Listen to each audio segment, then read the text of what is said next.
meus amigos, olá, minhas amigas. Mais uma vez aqui estamos nós para falar realmente direto a você.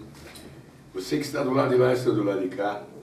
Hoje, conversando com os amigos, eles estavam relembrando o passado do nosso Brasil e, coincidentemente, eu falei, nós vamos hoje gravar algo sobre antes do ano 64 e após o ano 64. A imprensa brasileira e os baderneiros, cito, todos aqueles que insurgiram contra o ato da chamada, o que eles chamam de ditadura. No Brasil nunca houve ditadura, houve moralização política, moralização social e moralização, que é muito importante um país ter, ser respeitado lá fora. O Brasil até os anos 64 era totalmente desrespeitado, era terra de ninguém. Aqui, a própria imprensa fala, queria implantar comunismo, socialismo, queriam implantar. Não é isso que fala? Ok, de fato queriam. Me lembro que, muito bem, que a época do seu Jânio Quadros, ele, quem relembrar o que eu vou falar agora, vai começar a analisar. O Jânio tinha tendência à Inglaterra, à cultura inglesa. Tanto é que ele lançou aqui no Brasil a roupa safari. Quem é daquela época vai lembrar. Isso aqui é relembrar o passado para viver o presente. E Jânio Quadros, a tendência dele era que o Brasil seguisse as diretrizes da Inglaterra. Ora, vamos acompanhar o raciocínio. Seguir as diretrizes do Brasil, da Inglaterra, ele queria sair fora do sistema brasileiro, que é católico apostólico romano. Por quê? A Inglaterra é monarquia, e embora a monarquia da Inglaterra é agregada à monarquia do Vaticano, uma coisa está interligada à outra. Ok, então já sabemos que o seu Jânio Quadros estava interligado à Inglaterra. Aí as pessoas vão me perguntar para mim, mas pera um pouquinho, como que você fala uma coisa dessa? Qualquer pessoa daquela época sabia que até nós tivemos ônibus aqui de 2 andares, né? Tivemos. Qualquer o Canal 9, a rede de televisão do Canal 9, TV Celso, foi comprada pelo grupo Siemens, que é grupo inglês, que ia implantar esse sistema no Brasil. Ok, então tem. Em contrapartida, nós tínhamos também João Goulart, que dizia socialista, queria implantar no Brasil o chamado comunismo. Essa palavra é interessante. Quando fala comunismo, o que queria fazer o João Goulart no Brasil? Ele queria que quem tivesse 3 casas desse uma casa para alguém. E daí para frente era assim. Eu me lembro que no ano 64, no apogeu o Brasil está num pandemônio tremendo, ninguém queria alugar casa. Por quê? Era a ideia que se eu tivesse uma casa e alugasse, o inquilino seria dono dela. Que a imprensa me corrija. Se alguém da imprensa assistir o nosso programa, que me corrija. Essa era a ideia. Então ninguém queria alugar casa, temendo que iria perder a casa para o inquilino. Eu lhe pergunto, que direito tem um inquilino tomar posse de uma casa? Então, olha que Brasil que estava indo. Tá? O desemprego no Brasil era assim, enorme. Por quê, gente? O sindicato fazia o que bem queria desse país aqui. Fazia o que bem queria. Era baderna para lá, baderna para cá. Aí, o senhor Magalhães Pinto, lá de Minas Gerais, insurgiu-se contra o governo. Aliou-se a Adhemar de Barros, que era o governador de São Paulo. E aliou-se a Carlos Lacerda, governador do Rio de Janeiro. Vamos dar um tombo aqui, a gente entra aqui como presidente, você entra como vice-presidente. Enfim, vamos fazer esse Brasil nosso. Vamos acompanhar, cada qual tinha os seus interesses. Bom, e Minas Gerais, que é a minha terra onde eu nasci, Minas Gerais, foi o que surgiu em primeiro lugar. Aí houve aquele pandemônio, chamaram as Forças Armadas, e as Forças Armadas, para o bem do Brasil, eu quero deixar bem claro que as Forças Armadas, o militar só vive uma coisa, militarismo. Ele não vive mais nada. Para ele a lei, a hierarquia, sargento, coronel, general, coronel, todo mundo tem que seguir a hierarquia. É por isso que os militares vivem bem. Existe ordem, existe respeito, existe hierarquia. Ok, já que existe hierarquia, os políticos não tinham hierarquia e não segue hierarquia, segue baderna. É o que vinha ocorrendo no Brasil. O Adhemar de Barros, para as pessoas de idade que lembram, era chamado ratão.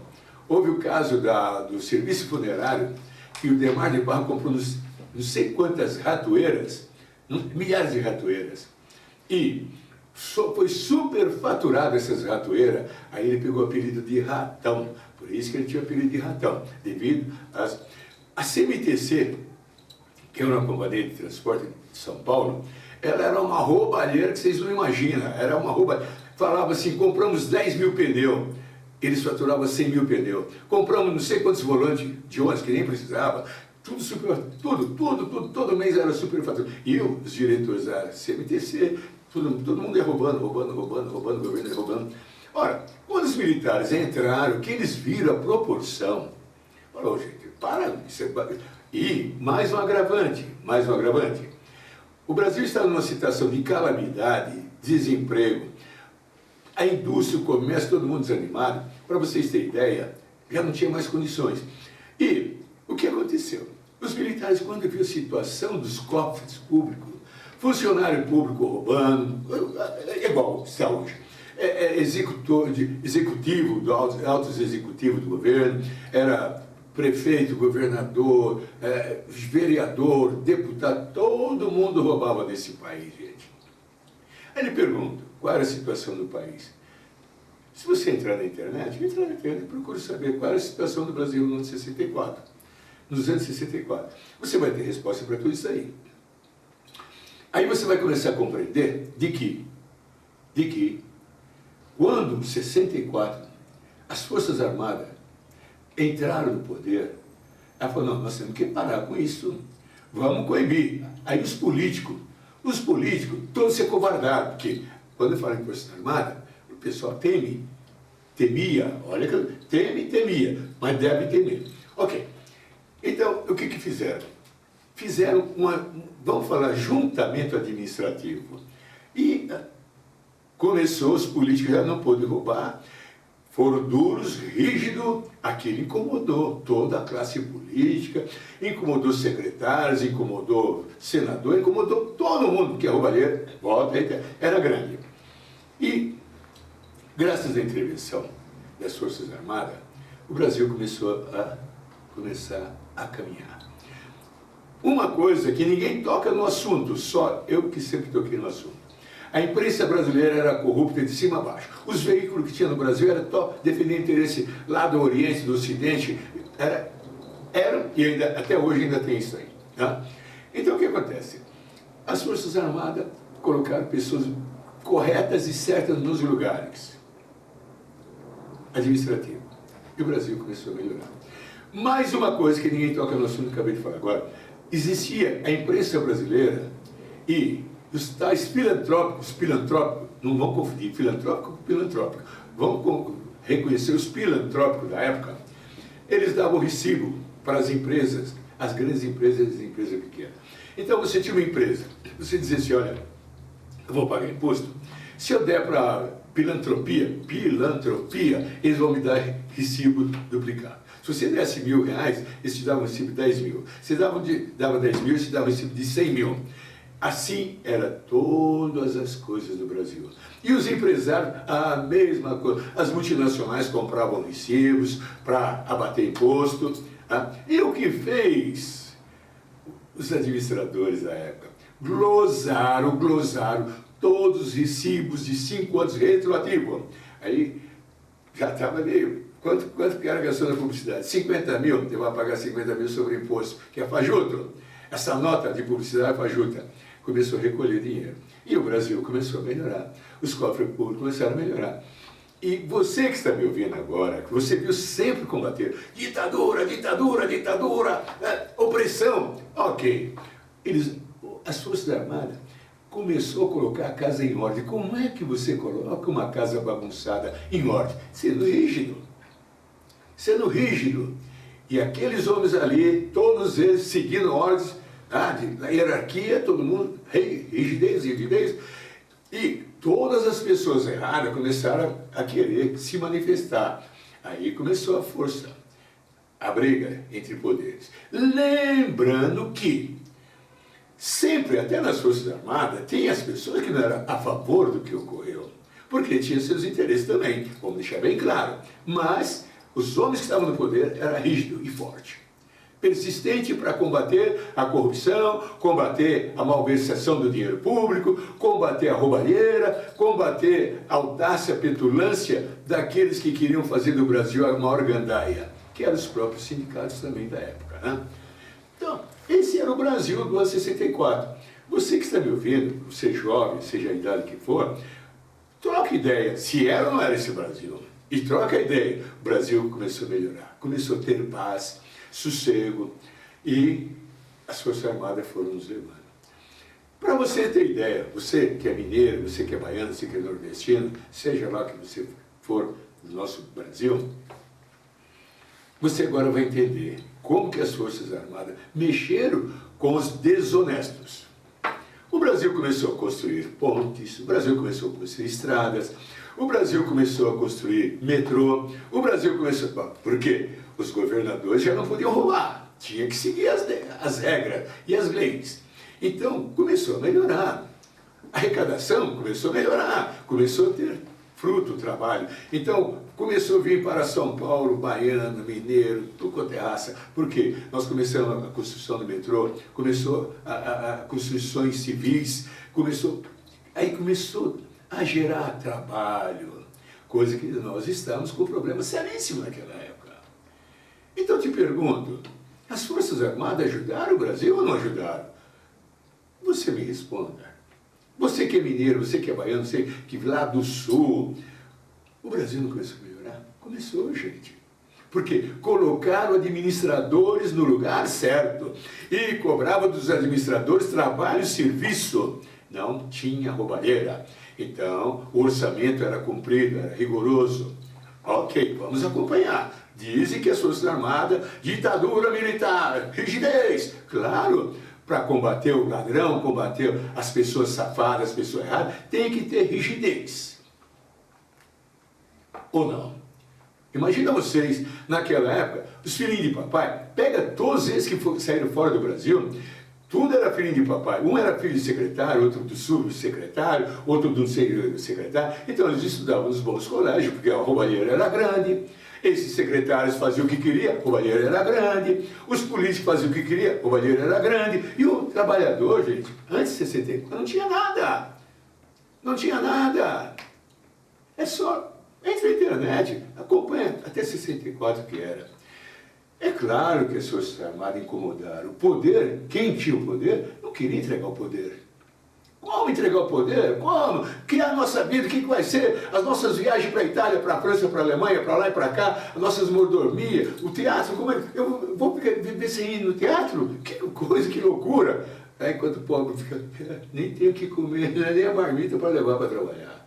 Então, eu quero que vocês acompanhem, porque o nosso Brasil está com grandes movimentos sociais também. E antes que comecem a denegrir mais ainda, porque só fizeram campanha contra as Forças Armadas. Ditadura, militarismo, mataram, opressão. Eu pergunto, houve opressão? Eu não vi opressão. Eu me lembro que eu trabalhava no jornal, gente. Eu me lembro que um dia, o primeiro dia do movimento na Praça da Sé, eu estava fotografando lá.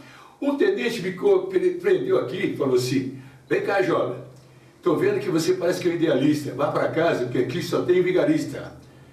Aqui só tem pessoas que não prestam de má índole. Vá para a tua casa que você tem futuro pela frente. E me tirou o filme da máquina. Graças àquele tenente, eu estou aqui hoje. Ali eu comecei a notar que realmente existem pessoas boas e pessoas de boa vontade, pessoas que querem fazer as coisas corretas. Então ali começou um novo Brasil, gente. Não é porque aquele tenente realmente me advertiu, é porque eles realmente, no outro dia eu fiquei sabendo, foi preso um bando de bandidos. Quando eu digo bandido, digo assim, pessoas de má fé, que queriam manter, segurar o poder, segurar o seu bem-estar. Isso era fazendeiros lá no norte, no nordeste, era aqui em São Paulo, era no sul, aquelas pessoas que só aproveitavam do povo, e o povo não tinha direito a nada. Então eu pergunto a você, me acompanha o raciocínio, pega a partir de 64 para frente, as grandes obras que foram realizadas, o que eles incentivaram de Petrobras, de petróleo, para lá e para cá, as estradas, construções civis, o Brasil começou a levantar. Rio de Janeiro crescendo, São Paulo crescendo, o Sul crescendo, Nordeste crescendo. Emprego à vontade, né? O pessoal vinha para São Paulo com emprego, a lavoura foi perdendo gente, porque as pessoas da lavoura começaram a vir para São Paulo, né? Para trabalhar na construção civil, para trabalhar na indústria que estava crescendo em todo esse imenso Brasil. Para vocês terem ideia, só para a gente falando aqui, falando lá, o Lula veio lá dos cafundó do Judas, veio com a mãe, veio com os irmãos, em cima de um jegue para o Brasil. E ele se tornou um operário qualificado, que antigamente não tinha qualificação no Brasil, gente. Então vamos acompanhar, ele é um exemplo, porque ele fala elite, essa elite nojenta. Seu Lula, o senhor é o único homem que não pode falar em elite, porque o senhor sempre viveu às custas da elite. Para relembrar para o seu Lula e para a família dele, a filha dele, Lurian, ela estudou na França. Olha, quanto tempo atrás, hein? Eu não sei que ano foi, mas naquela época eu tinha minha agência de publicidade e conversei com um amigo meu que trabalhava na Andrade Gutierrez e falou, a filha do Lula está lá na França, aprendendo francês e vivendo na França às custas da Andrade Gutierrez. Entra na internet aí, procura saber, procura. Hoje em dia a referência é internet. Entra lá no Google, Lurian, filha de Lula, estudou na França. Entra lá. Como é que um operário, como é que um militante vai, porque alguma concessão ele fez para Andrade Gutierrez, benefício ele fez, como muitas multinacionais que eu conheço, que ele extorquia, como na época de sindicato. Eu tenho pessoas que referendam e podem provar. Eu pergunto, o seu Lula, o que ele fez para o Brasil? O que ele fez para o Brasil? Destruiu o que as Forças Armadas construiu. Um Brasil certo, um Brasil seguro, um Brasil respeitado, um Brasil que as pessoas diziam, o Brasil realmente, olha, é um país fantástico. Isso se falava na Europa, se falava em tudo quanto é canto. E olha o índice de empresários, o índice de investidores desse país, na construção civil, na indústria, na Bolsa de Valores, tudo era Brasil. O Brasil era um outro Brasil. Eu pergunto para vocês, não estou aqui para defender as Forças Armadas, estou aqui para defender o nosso Brasil, gente. Não estou aqui para defender general, coronel, sargento, estou para defender o nosso Brasil. Só que eles foram os homens que seguraram, foram responsáveis para trazer a tranquilidade ao país, para trazer o respeito ao país. Mas o grupo que perdeu as chances se revoltaram. E foram se revoltando cada vez mais. Oh, meu Deus do céu, as Forças Armadas teve que coibir e dar até direito a governadores a coibir. Agora, os governadores, o papel que eles fizeram, o problema é deles. O que fizeram vereadores, o problema é deles. Porque ninguém nunca foi se meter com as Forças Armadas. Porque sabia que eles tinham sua razão. Sabia que eles tinham seus direitos. Mas os agitadores iam na imprensa falando, iam na imprensa bagunçando. E a imprensa também querendo voltar a sua boquinha. Porque a rigidez na publicidade, veiculação de publicidade, não era igual o governador de tal, não, gasta tanto que eu estou te mandando dinheiro, as emissoras de televisão é igual. Tanto é que a maior rede de televisão, de comunicação do Brasil, seu associado, seu Chateaubriand, foi à falência quando as Forças Armadas tomaram o poder. Por quê? Porque não soltou dinheiro para eles.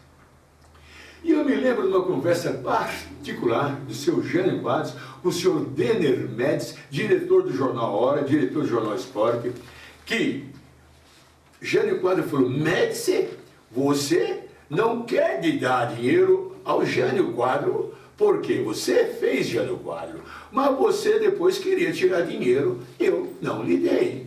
Eu disse o seguinte: hipoteca o teu prédio, hipoteca as tuas maquinários, eu lhe dou dinheiro. Mas você, né? Você não, você queria dinheiro como toda a imprensa quer. Pega dinheiro e não paga o governo. Eu não faço isso aí. Isso, pela felicidade da minha mãe, eu vi o seu Denner Médici, eu vi o seu Jânio Quadros. Aí eu penso, como Deus é pai, como Deus é bom. Eu presenciei uma cena dessa.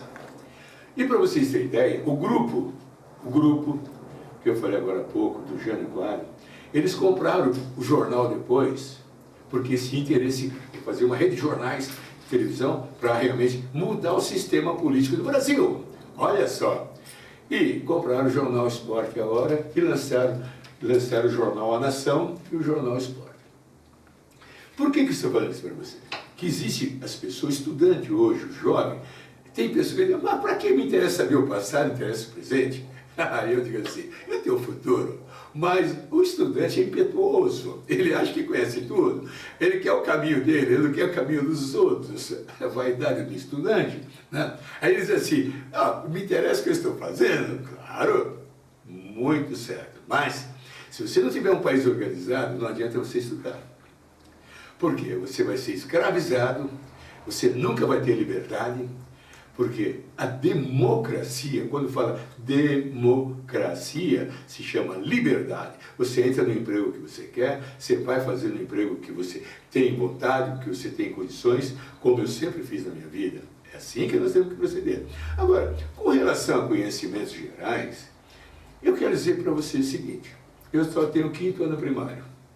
Não fiz mais do que isso. Minha mãe me colocou nos melhores colégios. Eu entrava por uma porta e saía pela outra, ia cantar, ia ganhar dinheiro do outro lado, fui trabalhar no jornal, depois cheguei a ser repórter de jornal, comecei a fazer programa de rádio e graças a Deus a minha vida foi indo bem. Entrei como publicitário nesse jornal A Hora, fui trabalhar na Folha, depois posso falar de coração. Eu que levantei a publicidade do Silvio Santos, que nenhuma agência de publicidade queria anunciar no Silvio Santos. Eu fui e mostrei para eles que era o maior comunicador do Brasil, que, olha, na época, a geladeira popular Clinics, eu falei, a Clinics tem.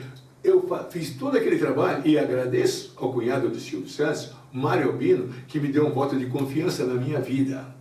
Que eu falei: Mário, como você agora é um homem muito ocupado, te rouba muito tempo, se eu tivesse condições de montar minha agência. Ele falou: falta para você o quê? Eu falei: não tenho fiador. Ele falou: Francisco, toda a tua autorização que você trouxer, basta você assinar, para mim serve. Aquilo foi que me alavancou na minha vida.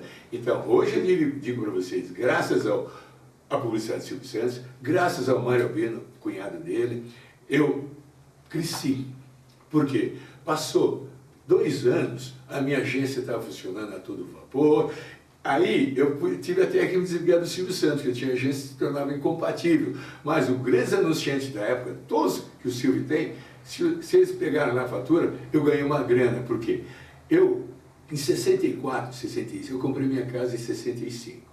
Graças ao trabalho que eu fiz na Silvio Santos. Olha o que eu estou falando, comprei no Jardim da Saúde, no Jardim da Saúde. Então, eu tinha 2 carros, depois 3 carros, trabalhando como publicitário. Então, eu digo para vocês, eu na publicidade vi as dificuldades que os clientes tinham para anunciar, porque o Brasil estava paradão, o Brasil cada vez indo para o buraco. Eu pergunto para vocês, por que a imprensa brasileira denegriu tanto as Forças Armadas? Por quê? Porque acabou a boquinha deles. Essa é a verdade. Editoriais de rádio, TV e jornal é uma vergonha para quem é jornalista, quem sabe que é uma empresa de jornal, quem sabe que é uma rádio, quem sabe que é uma televisão. A maior censura são os proprietários de rádio, televisão e jornais, que os donos ganham muito dinheiro do governo, não pode falar isso, não pode falar aquilo, não pode falar isso, não pode falar aquilo. Esse é o Brasil que nós vivimos e ainda vive até os dias de hoje. Até os dias de hoje. E pode perguntar, eu lendo jornal, olha, eu leio quase que todos os jornais e revistas, eu sei o que é pago e o que não é pago. Sempre existiu, sempre vai existir. Certo? Então, gente, a imprensa, ela deturpou todo o nosso Brasil. Por quê? Interesses mesquinhos. Volto a reiterar. Graças aos generais, graças às Forças Armadas, que eles têm o militar tem um defeito muito grande, que eu acho. Eu acho que o militar tem um defeito muito grande. Ele vive o que ele faz. Para eles, defender o Brasil é tudo. Quando eu falo defender o Brasil, para o militar é defender o povo. Ele é capaz de ir contra tudo e todos, mas sempre a favor do povo. Eu quero que o povo também aprenda o seguinte, que quem trabalha ali, o chamado recruta, seja lá o que for, ele é o povo, gente. É o filho da mãe, é o filho do pai.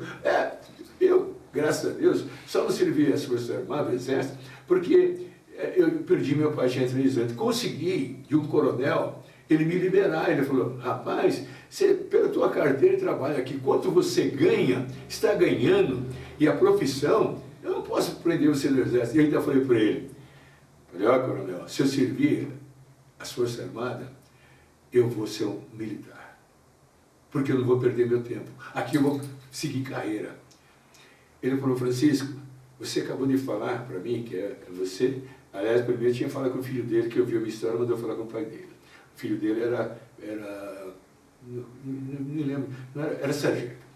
Ele falou, eu acho que você vai seguir a tua carreira. Pelo que você falou, você está trazendo vida, assim, até no modo de falar.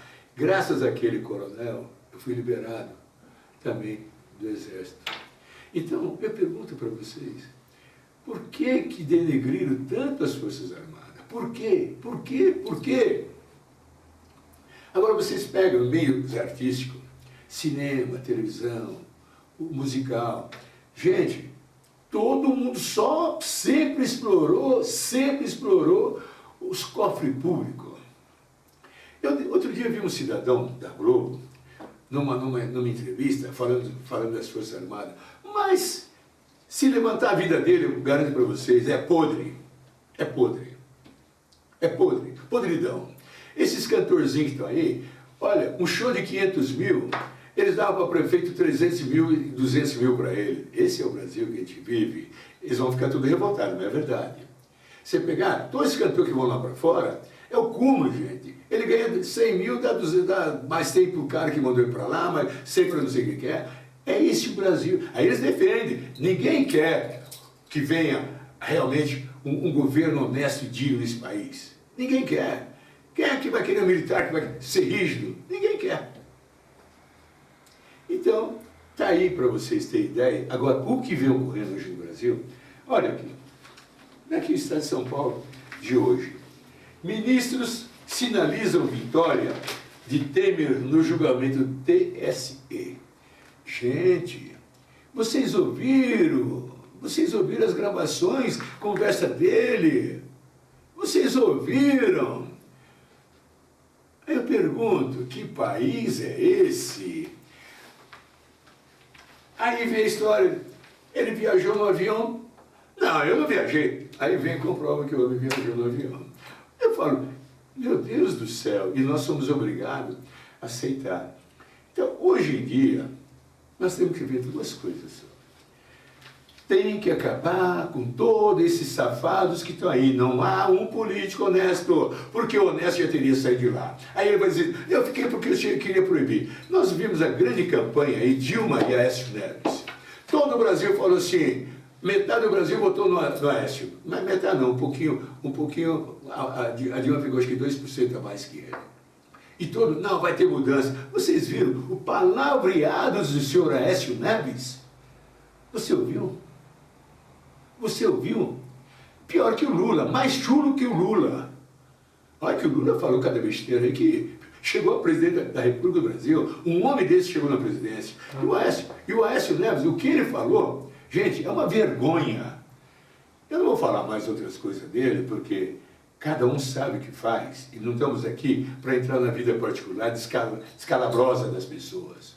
Não estamos aqui. Mas nós estamos fazendo uma pequena noção, um pequeno balanço.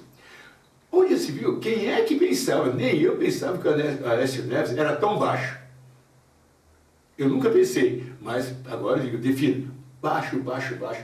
Vocês estão vendo aí a forma deles. Não tem moral, não tem dignidade, não tem princípio.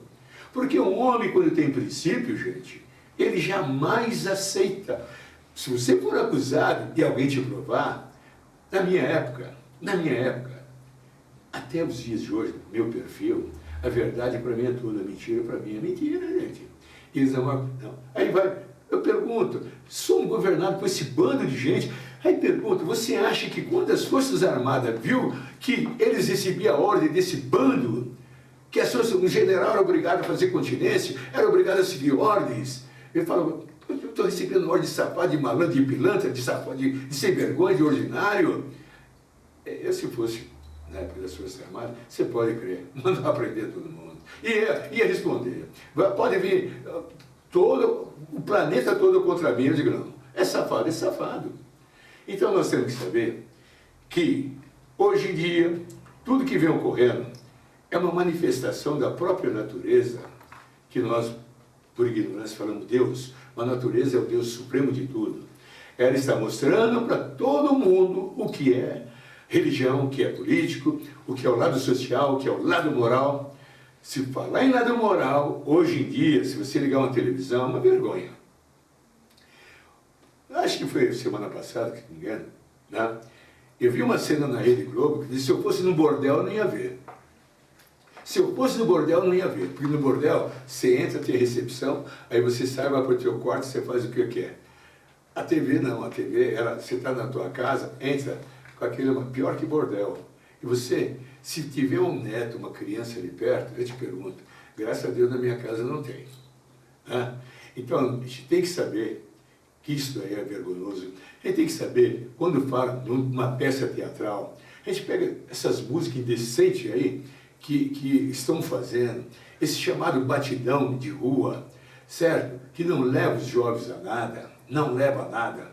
É isso que a classe chamada média faz. O pobre tem que ser joguete, o pobre tem que ser o idiota, o pobre tem aquele que fica rebolando lá na rua, perdendo a virgindade, perdendo o caráter, perdendo o amor. Comprovado aqui em São Paulo, tem um bairro que diz 15% das meninas lá estão grávidas. 15%. Menina de 12 a 15 anos. Eu pergunto, 15%? Gente, é uma calamidade. Aí você vê artista tal com artista tal, duas mulheres falando, não, eu sou o marido, ela é a mulher sou... Eu falei, não dá para entender, mulher dizer que é marido, a outra não é marido. Aí, dois casal, esse é o meu marido. Espera um pouquinho, não entendi. Para mim, marido é o homem e a mulher é a esposa. Não, hoje em dia está tudo ao contrário. Por quê? É a tal de comunicação. Querem fazer do Brasil prostituição. Querem fazer do Brasil o povo escravizado, que uma mente boba, idiotilizada, é a atitude que a pessoa toma. Então, você é jovem, procura levantar a tua cabeça, tua moral, tua dignidade, teus princípios, procure ter boas conversas, procure ter alegria, procure ter otimismo. Procure conversar em casa, fala com teu pai, fala com tua mãe, procure conversar com teu avô, com a tua avó. Vamos começar a conversar, gente, vamos começar a saber, se você crescer socialmente, você vai poder ajudar um pai, vai poder ajudar uma mãe. Se a tua mãe hoje é empregada doméstica, amanhã você pode ter sucesso, dar uma tranquilidade à tua mãe. Se teu pai hoje é um pobre coitado, você amanhã tendo sucesso, você pode dar. Eu posso dizer que eu retribuí a minha mãe a tudo que ela me deu. Retribuí a tudo, amigo. Graças a Deus, eu retribuí. Por quê?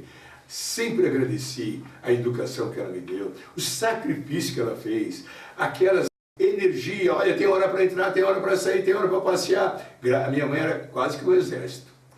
Tá? Graças a Deus. Então, você papai, você mamãe, fala com teus filhos. Não tem aquele, não, mas se formou, não, meu filho tem idade. Olha, Até hoje, se minha mãe fosse viva, o puxão de orelha eu ia receber se fizesse algo errado.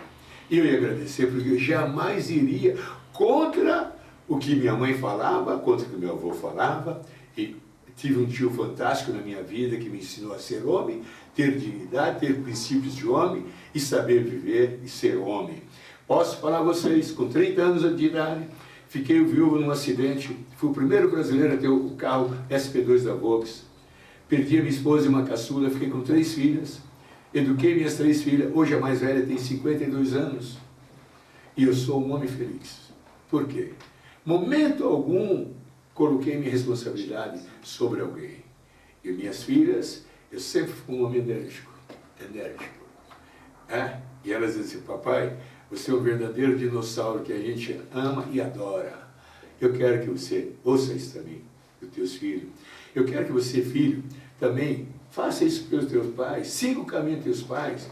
Se teu pai está em dificuldade, ou você ganha bem, paga uma conta de luz para o teu pai, uma conta de água, ajuda alguma coisa. Por quê?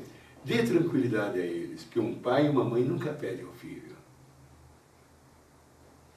Um pai e uma mãe não pedem. Ele é capaz de passar fome, mas não leva o problema ao filho. E o filho jamais vai passar fome se tiver um bom pai, porque o pai vai cumprir o seu papel até o final. Então, gente, nossa TV Levante, hoje, eu volto a falar para vocês, a gente olhando o jornal, a gente fica triste. A gente quando fala, aqui, falaram que os militares mataram. Aí fala de Vladimir Herzog, né, jornalista, diz que ele suicidou-se ou não suicidou-se. Olha, me perdoe. A gente tem que olhar o passado, mas entre olhar ele, eu digo, será que ele não suicidou de medo, de covardia? É um direito que eu tenho de pensar também, gente. Por que eu vou fazer dele um herói e marginalizar as Forças Armadas? Não posso, porque eu tenho certeza que se ele tivesse cara a cara, olho a olho com militar, jamais iria morrer. Porque, volta a falar, o militar te olha nos olhos. Se você estiver falando a verdade, agora se você estiver mentindo, é outra coisa. Aí, o caso dele, né? Aí eu pego aqui o que houve no Brasil, né, aqui em São Paulo. Aqui fala em anistia, né? Anistia. Trouxeram de volta Leonel Brizola, o Luiz Carlos Prestes, Fernando Henrique, uns cantorzinhos aí que foram lá para fora, né? Eu pergunto, todo esse pessoal, gente, eles ganharam aposentadoria, inclusive o Lula ganha 5 mil, porque diz que teve opressão. Aí a dona Dilma, que planejou o roubo do cofre do senhor Adhemar de Barros, ela planejou, eles roubaram o cofre, todo mundo sabe, entra na internet, procura lá, quem roubou o cofre do Adhemar de Barros? Se chegou a ser presidente desse país, gente. É brincadeira. Hoje, nos dias de hoje, está aí um processo em cima dela, e virá processo maior, que virá lá dos Estados Unidos, porque eles venderam ações lá, fizeram um monte de coisa, e lá nos Estados Unidos, você se vender ações fajuta, fizer algo errado lá, eles vão te buscar onde você estiver. E o processo está chegando aí. O processo está chegando. Eu quero ver o que vai acontecer, né? Então, em 1981, tem outro grande problema quando faz o militar, a explosão de uma bomba onde morreu o sargento Guilherme do Rosário, durante um show lá no Rio de Janeiro, chamado Rio Centro. E eles acusam as Forças Armadas. E eu pergunto, será que não montaram esse esquema para poder a imprensa mexer com as Forças Armadas? Eu pergunto. Por quê? Volto a reiterar, existe tanta safadeza no Brasil que eu fico até com vergonha, né? Tudo bem. Aí, quando eu falo desse caso do Rio Center, nós vamos pegar um pedacinho de uma entrevista que foi feita com o general Newton Cruz, o que ele vai responder para o repórter. Vamos ver. Isso não houve um retrocesso na democracia? Não. Que retrocesso? Coisa nenhuma.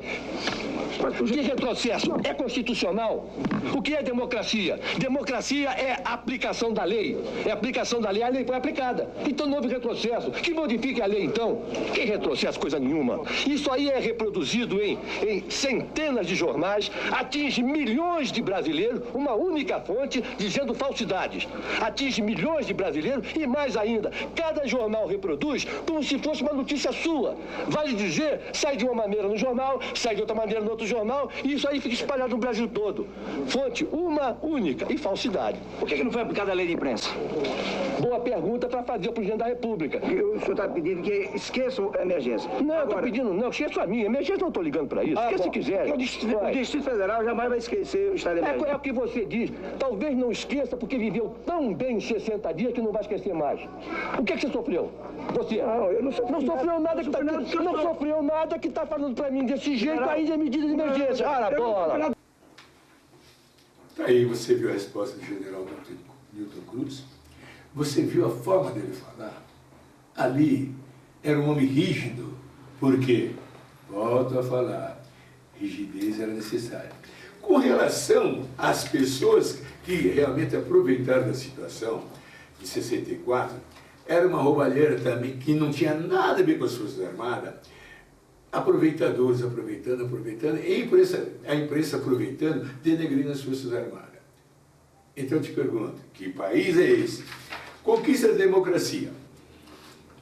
Aí as Forças Armadas dizem, os subversivos.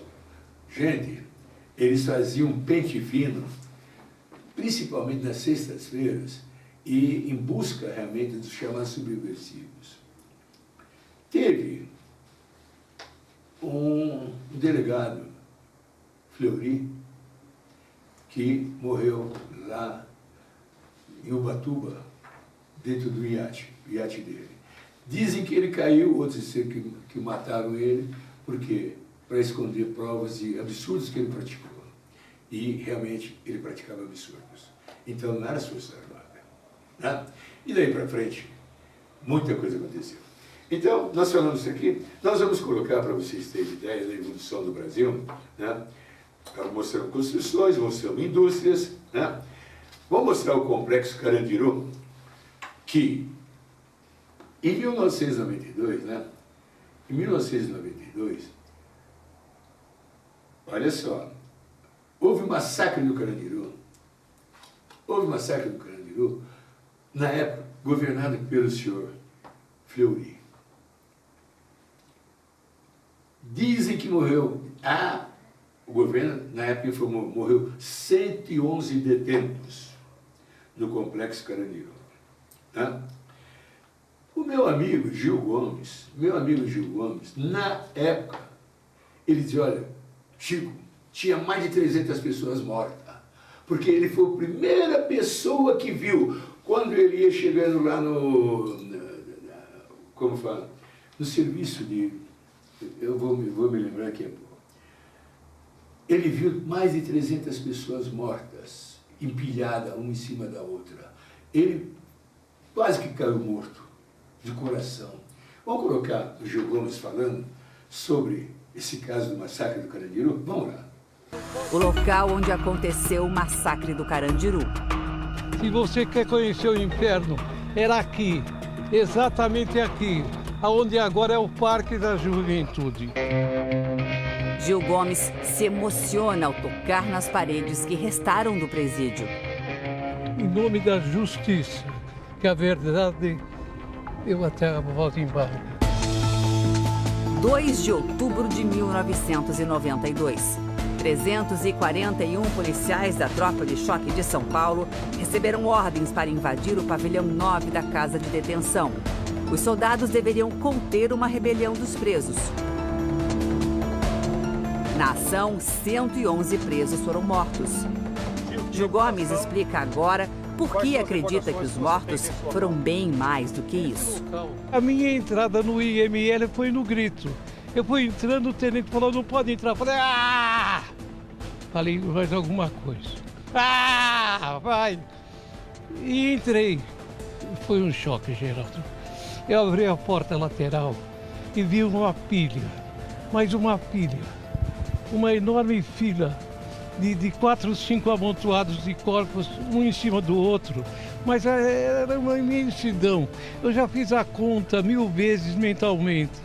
Já tinha pelo menos 300. Tinha pelo menos 280, 300. Mas falaram em 111. Falaram 111. Mentira, mentira, mentira, mentira, mentira, mentira. Eu vi com estes olhos. Tá aí, meus amigos. O que o Gil Gomes falou, ele foi o primeiro, o IML. Ele ia fazer uma matéria do Instituto do IML. Quando ele chegou lá, não queria que ele entrasse. Ele falou, como que eu vou entrar? Vou entrar, eu quero entrar. Que o Gil fez tudo, né? E um abraço ao meu amigo Gil Gomes e o Roberto, que sempre foi o produtor dele, um rapaz jornalista fantástico. E o Gil entrou, quando o Gil viu, o Gil quase caiu morto, de susto. Mas, vocês viram o que o Gil falou? Eu pergunto, ele não precisava mentir, gente. Então eu pergunto, falaram oficialmente 111, e ninguém toca no assunto, ninguém foi preso. Está aí o seu Fleury levando uma boa vida, ex-governador, tem segurança para lá, segurança para cá, ninguém fala nada. E o chamar de direitos humanos? Onde estão esses betoroides? Chamar de direitos humanos, gente? Onde estão? Conta quantas pessoas do Exército, conta quantas pessoas que a chamada ditadura, que acusam eles, dá o nome das pessoas que morreram. Agora, vamos verificar se foi realmente as Forças Armadas ou pessoas interessadas em denegrir as Forças Armadas. É outra coisa. Agora, o caso do massacre do Carandiru, gente, 111 já é o cúmulo. 111 é uma piada.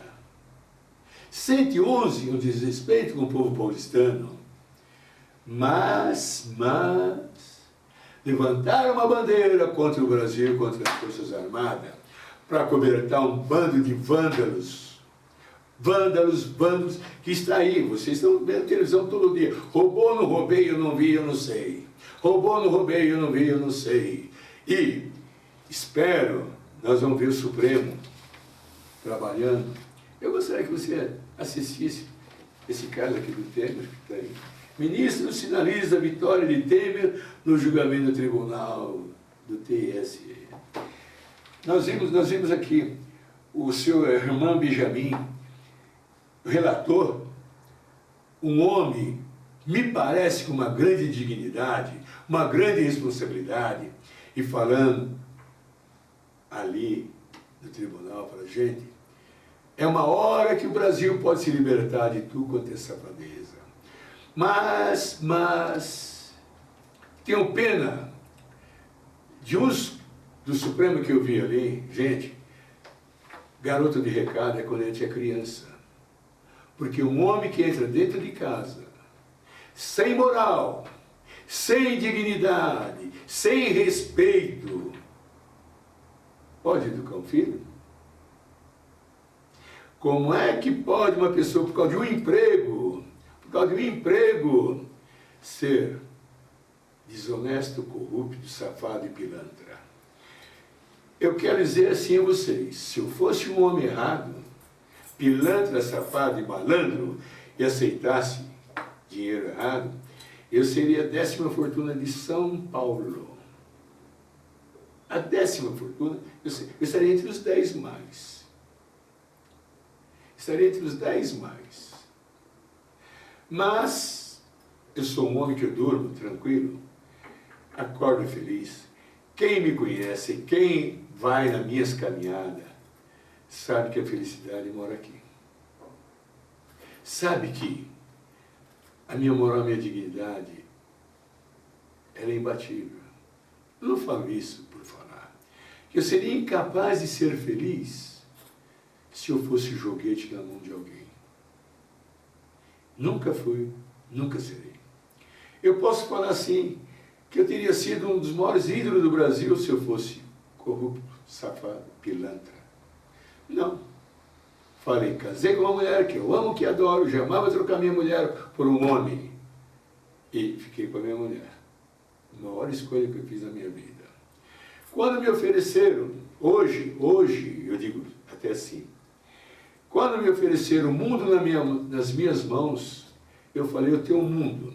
Moro em Moema, tenho um apartamento em 4 dormitórios, eu tenho um Dodge Magnum 78 azul branco, só tem 2 no Brasil, o meu e um de São Caetano. Eu tenho uma lancha e tenho o carro da minha esposa.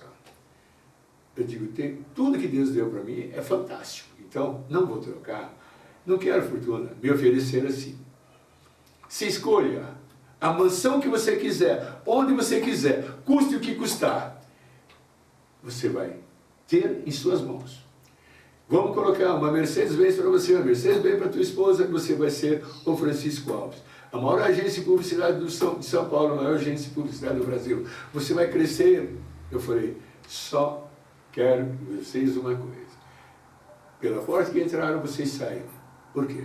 Não quero nada, só quero aquilo que Deus me der. Aquilo que eu trabalhar, que eu ganhar. Isso que eu quero na minha vida. Não vou citar para ninguém o que vocês me propuseram. Não vou falar em rádio, não vou falar em televisão, nunca vou citar o nome. Ok. Agradeci. Numa outra oportunidade, eu fui convidado por um prefeito para almoçar, e junto com outras pessoas. E lá me ofereceram, esse prefeito e outras pessoas me ofereceram. Eu falei, não faço concessão. Não faço concessão. Meus programas de rádio têm o chamado jabá. Se algum cantor no Brasil falar que pagou um tostão para Francisco Alves para tocar uma música, ele está mentindo. Eu ganhei sim uma coleção do Paulo Sérgio que eu ganhei da Copacabana, até hoje tenho. Né? Eu ganhava as LPs da Copacabana. Fui, olha só, hein? Majestade Sabia, Roberta Miranda, quem gravou o Jair Rodrigues. Nem o Jair queria tocar essa música. Eu falei, Jair, essa música vai perpetuar o teu nome no cenário artístico. E ele falou, isso é uma música sertaneja. Eu falei, Jair, você não sabe o que você tem em suas mãos. Se eu não tivesse tomado aquela atitude aquele dia, jamais iriam tocar Majestade Sabia. Que estavam divulgando a música, não bota no meu. Olha aqui, isso é nome de música, é indecente, né? Aí, vocês veem que o Jair Rodrigues, e todo show na vida dele, Majestade Sabia tinha que cantar. Fico feliz da vida que Roberta Miranda, que para mim é a maior compositora brasileira e uma grande cantora, ela fala, tudo que ela tem deve graças à Majestade Sabia. Fico feliz da vida que eu fiz um trabalho de honestidade e dignidade. E Roberta Miranda, na época, ela me deu o direito de gravar a Majestade Sabia sem me cobrar nada. Né? O meu amigo Getúlio, que era o divulgador da Copacabana, é que me levou o papel que eu podia gravar a Majestade Sabia. Entendeu? Então, essa é a minha vida. Então, eu quero dizer para vocês assim, gente, nós temos que reformar o nosso Brasil.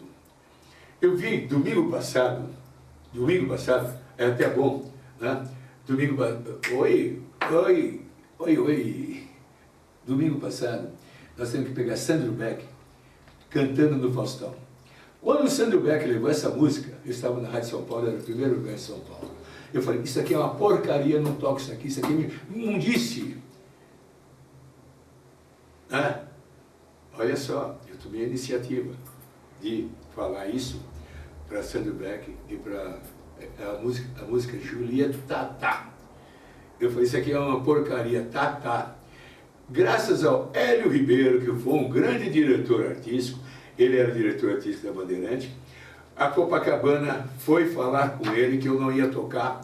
Hélio Ribeiro desceu, foi até o estúdio, falou, Francisco Alves, você não quis tocar, não vai tocar? Eu falei, não, meus parabéns, o rádio precisa de homem igual você.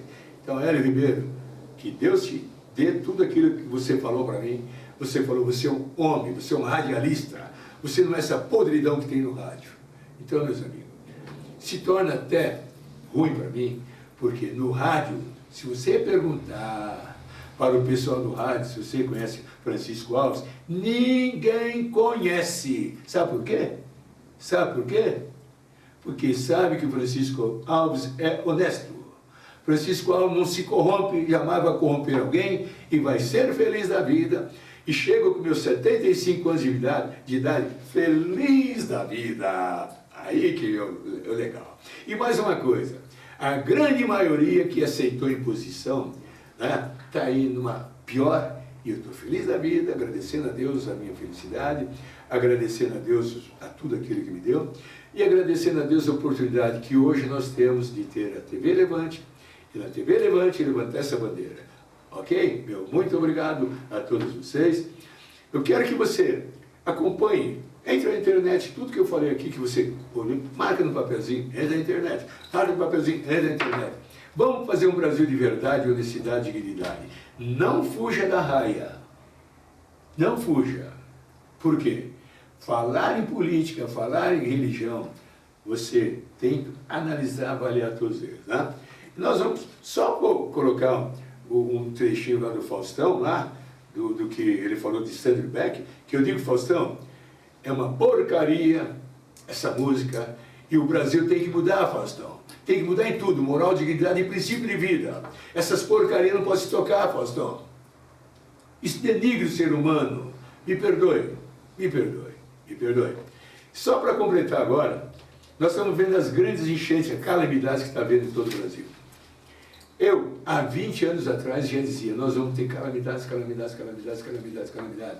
Nós vamos ter torrenciais de chuva violenta.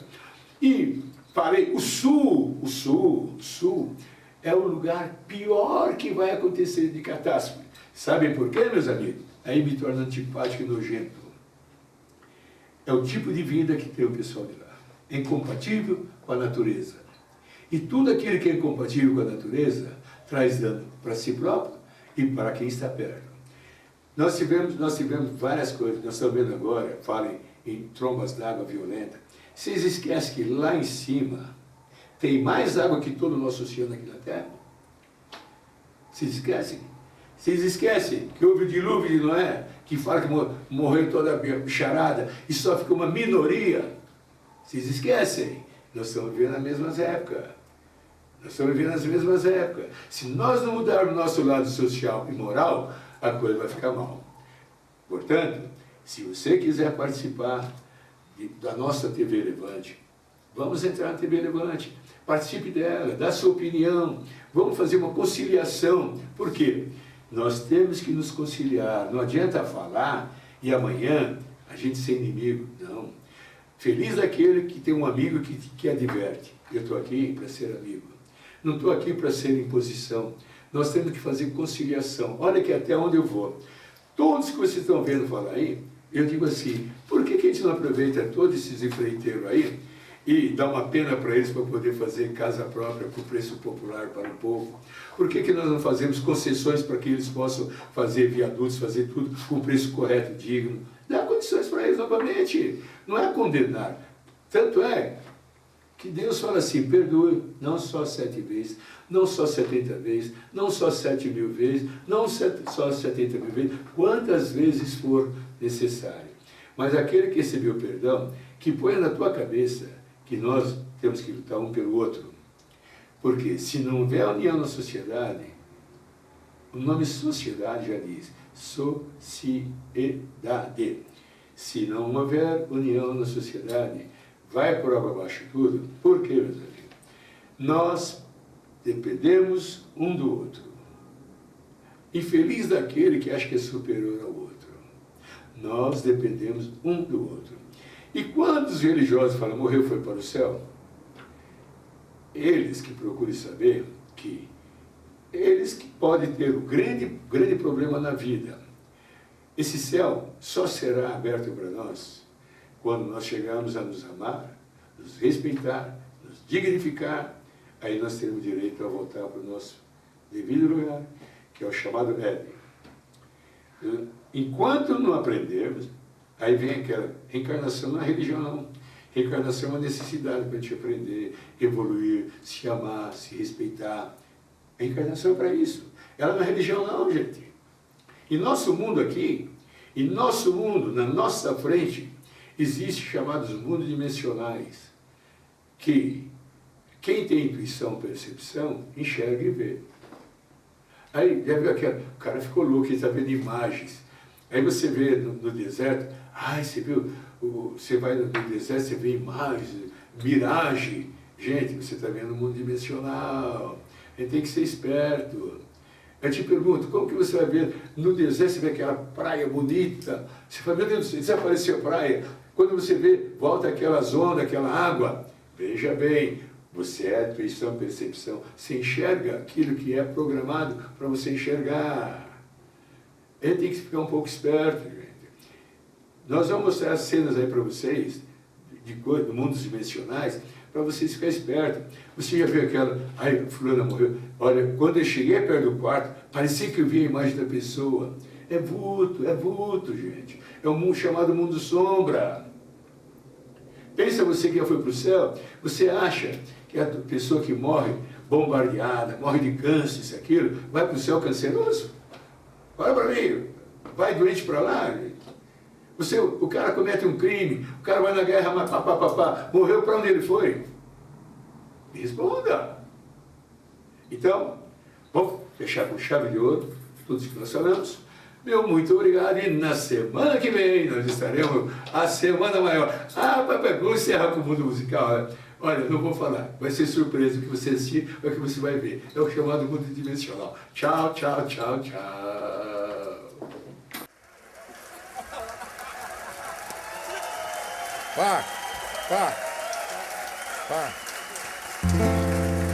Conceição, eu me lembro muito bem. Vivia no morro a sonhar com coisas que o morro não tem. Foi então que lá em cima apareceu alguém que lhe disse a sorrir que descendo a cidade ela iria subir. Se subiu, ninguém sabe, ninguém viu, pois hoje o seu nome mudou e estranhos caminhos pisou. Só eu sei que tentando a subida desceu e agora daria 1 milhão para ser outra vez, 3 vezes Conceição, Conceição, Conceição.